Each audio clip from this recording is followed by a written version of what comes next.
Academic Maths Nursery 4 Plus, page 32.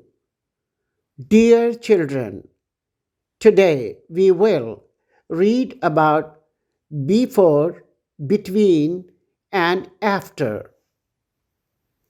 Applying and writing. Choose the correct option.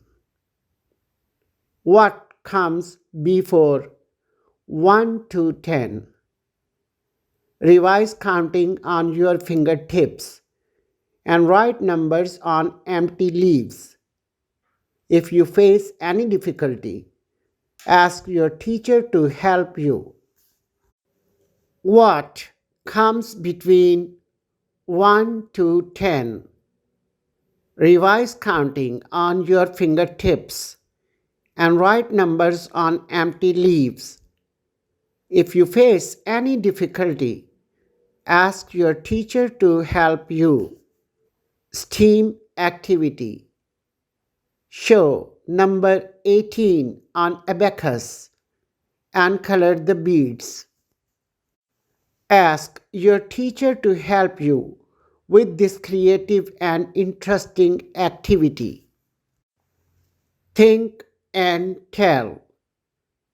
Do you know what comes after 14? Start forward counting from 1 and reach 14.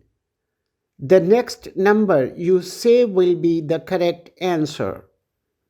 Yes, you are right. 15 is the correct answer. Dear teachers, involve the children in forward and backward counting activity in the classroom. Introduce aerobics and clapping activity while you are teaching forward and backward counting to children, and ask about the numbers they are saying. Help all children with STEAM activity. Have a nice day.